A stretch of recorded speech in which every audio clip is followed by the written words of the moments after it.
हम सबको पता है कि 6 सितंबर को हरतालिका तीज का बहुत ही पावन सा पर्व है और मेरी तरफ से यानी कि द नेचुरल प्लेनेट फैमिली की तरफ से आप सभी को हरतालिका तीज की बहुत बहुत शुभकामनाएं हैं। ना काफी ज्यादा लोग परेशान हैं। भैया पूज्य गुरु जी ने जो एक नया उपाय बताया है फुलेरा और कनेर के फूल का, उसे आप ठीक से समझा दें तो उसी की बात इस पूरी वीडियो में हम लोग करने वाले हैं। आप जो कुछ भी मांग लोगे ना वो सब कुछ आपको मिलेगा। बहुत ही नियम के साथ में आप इस उपाय को करना होगा, ठीक है ना। चलो स्टार्ट कर वीडियो को। स्क्रीन पे सबसे पहले आपको दिख रहा होगा यहाँ पे कनेर का पुष्प है ना। एक बात आपको यहाँ पे बता दूं, मैं देखो कनेर का जो फूल होता है ना कई तरीके के होते हैं। पीला कनेर होता है, सफेद कनेर होता है, पिंक कलर में होता है ना, हल्का ऑरेंज होता है। हमें बहुत ढेर सारे की जरूरत नहीं है, सिर्फ पीले कनेर की जरूरत है। वो भी आपको एक लेना, ठीक है ना। ले लिया।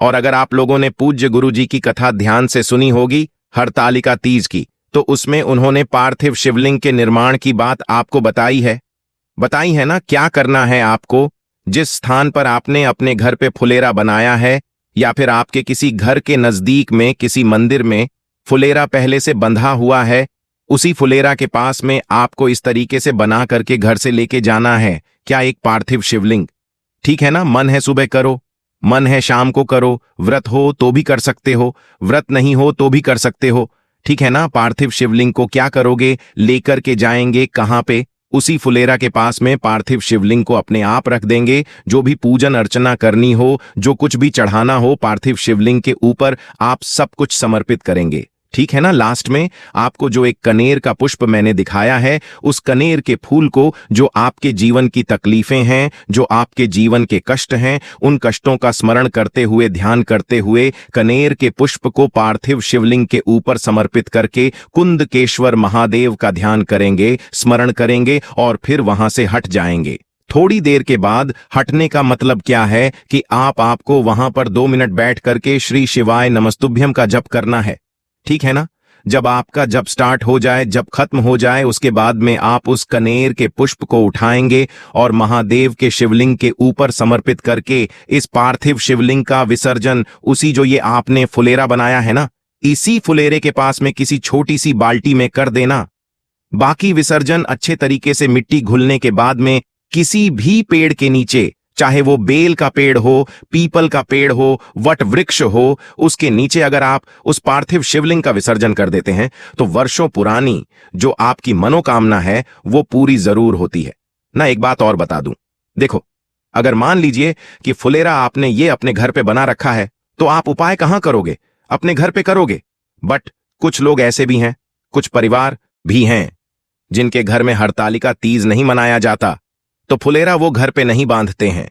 तो अगर आप फुलेरा घर पे नहीं बांधते हो, मंदिर में बांधते हो, जिस स्थान पे बांधते हो, ये उपाय वहां करके देखिए। मात्र एक कनेर का पुष्प आपके जीवन को बदल के रख देगा इस हरतालिका तीज पे, ठीक है ना। करिएगा जरूर। तो यहां पे हम लोगों ने बात कर ली है अपने पहले उपाय की, ठीक है ना।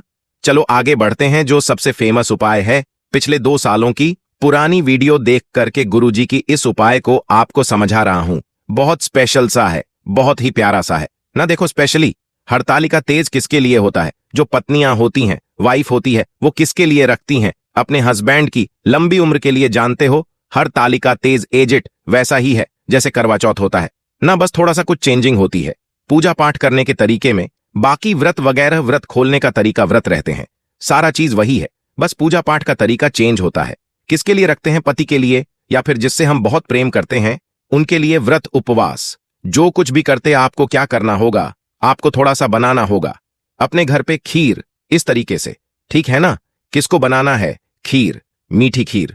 थोड़ा मीठा क्या करोगे, ज्यादा मात्रा में डालेंगे, क्योंकि मीठी खीर का क्या है, प्रावधान है। अगर आपको अपने घर में किसी भी व्यक्ति से प्रेम को बढ़ाना है, चाहे अपने पति के रूप में हो, चाहे आप अपने भाइयों से कहते हो कि नहीं भाई बहन का रिश्ता बड़ा कमजोर चल रहा है, जिनमें भी आपको अपने प्रेम को बढ़ाना है, आपको खीर लेना है। आपको ऐसे जहां जगह पे जाना है जहां भोले शंकर और माता सती साथ में विराजमान हो, चाहे फोटो के रूप में, चाहे मूर्ति के रूप में, कहीं पर भी, चाहे अपने घर पर हो या फिर मंदिर में हो, जो आपने खीर बनाया है ना, उस खीर का भोग माता के सामने लाकर के आपको लगाना, ठीक है ना।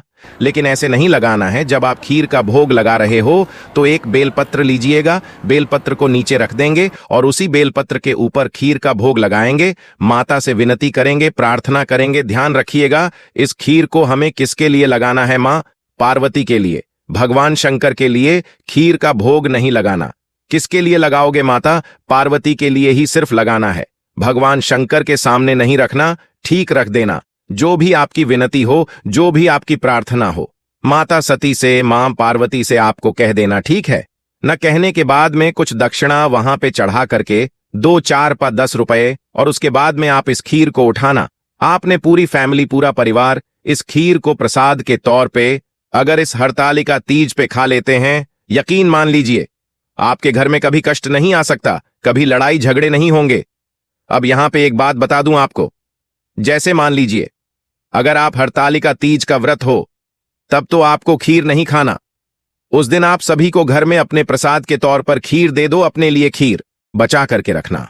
अगले दिन जब आप पारण करोगे, फिर आपके यहां जब भी पारण किया जाता है, पारण करने के बाद में फिर आप खाने के साथ में थोड़ा सा खीर, वही खीर खा लेना, ठीक है ना? करके देख लीजिएगा। 2 साल पुरानी कथा का ये उपाय आपको गुरुजी की कथा से सुन के ही समझा रहा हूं। इससे इजी उपाय आपको नहीं मिल सकता, ठीक है ना? करिएगा। हमने यहां पे 2 उपाय की बात कर ली है, आगे बढ़ते हैं। अब इस वीडियो के हम लोग अपने तीसरे उपाय की तरफ, और ये उपाय आप सभी को पता होगा, सिर्फ मुझे याद दिलाना, ठीक है ना? लेकिन कैसे करना है और कहां पे करना है ये बताऊंगा तब, जब आप सभी लोग करेंगे वीडियो को लाइक। मेरे जितने भी भाई बहन आवाज मेरी पहली बार सुन रहे हैं, चैनल को जरूर सब्सक्राइब करेंगे, ठीक है ना? चलो समझने की कोशिश करते हैं।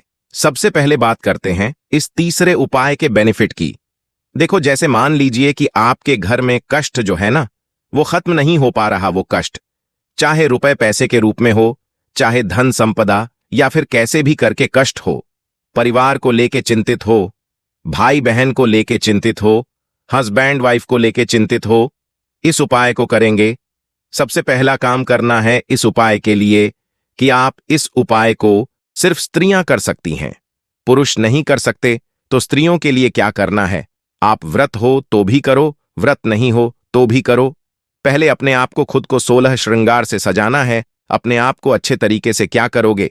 सजना है खुद को, ठीक है ना? खुद के सजने के बाद में मार्केट में बहुत तरीके के 16 श्रृंगार इस टाइम पे अवेलेबल है, बहुत ही कम प्राइस में, पता है ना आपको? तो 16 श्रृंगार मंगा लेना मार्केट से, खुद सज करके 16 श्रृंगार उठाना।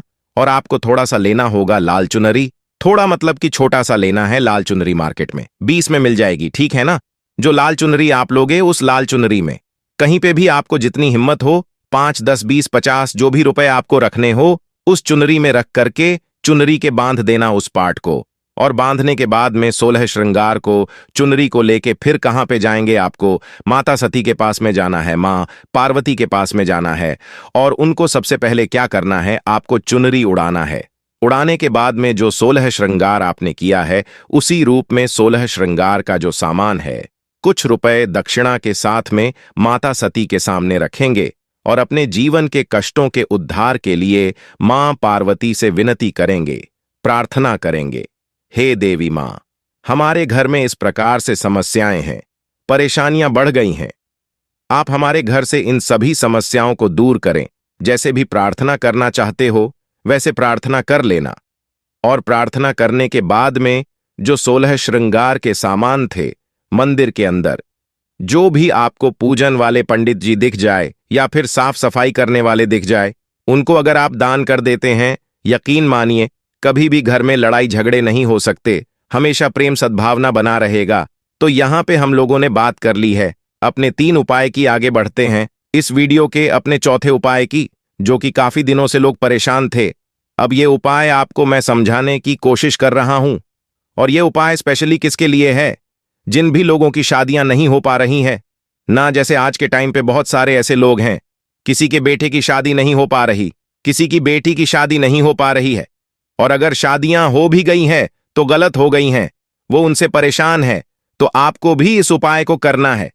इसके लिए प्रावधान है शिव महापुराण में लाल फूल का, और वो भी कौन सा? लाल गुलाब की 7 पंखुड़ियां, ठीक है ना? कितनी? एक लाल गुलाब लेना, उसमें से 7 पंखुड़ियां निकाल लेना, ठीक है ना? निकालने के बाद में हमें जरूरत पड़ेगी इस तरीके से शहद की क्या लोगे? शहद लोगे, शहद को लेंगे और फिर एक तांबे का लोटा लेंगे, उसमें जल भरिए अपने घर से और सीधा पहुंच जाएंगे महादेव के शिवलिंग के पास में। ठीक है ना? जब आप महादेव के शिवलिंग के पास पहुंचो सबसे पहले दर्शन हो जाते हैं। हमें किसके? नंदी बाबा के, जो आपके पास में शहद है। थोड़ा सा शहद किसको लगाओगे? नंदी बाबा को लगाएंगे थोड़ा सा शहद, और शहद लगाने के बाद में फिर जो बाकी का बचा हुआ शहद है वह महादेव के शिवलिंग के ऊपर लगा देना है। ना आपके पास में गुलाब की 7 पंखुड़ियां हैं, उस 7 पंखुड़ियों को माता अशोक सुंदरी के स्थान पे इस कामना से समर्पित करना है कि हे देवी मां, हमारे घर में इस तरीके से समस्याएं बढ़ गई हैं, हमारी शादी नहीं हो पा रही या फिर हमारी शादी गलत हो गई है, हमारे परिवार में सुख शांति समृद्धि प्रदान करें और हमारी शादी किसी अच्छे परिवार में कराएं। इस तरीके से कामना करके गुलाब की 7 पंखुड़ियों को समर्पित करके जो आपके पास में तांबे के लोटे में जल है, उस जल को आधा जल महादेव के शिवलिंग के ऊपर समर्पित करेंगे और आधा जल नंदी बाबा के ऊपर समर्पित कर देंगे। यकीन मानिए, इस हरतालिका तीज पे अगर इस उपाय को आपने किया तो आपको कभी कोई संकट शादी विवाह से रिलेटेड नहीं हो सकती, और नियम से कर लिया तो 3 महीने के अंदर आपकी अच्छी शादी होगी। ठीक है ना? करके जरूर देखेंगे। तो मैंने कोशिश की है आप सभी को बहुत ही अच्छे से समझाने की। बाकी वीडियो पसंद आई हो तो लाइक करिएगा। कुछ पूछना है, नहीं समझ में आया, नीचे कमेंट सेक्शन में पूछ सकते हैं। मेरे जितने भी भाई बहन आवाज मेरी पहली बार सुन रहे हैं, चैनल को जरूर सब्सक्राइब करेंगे। श्री शिवाय।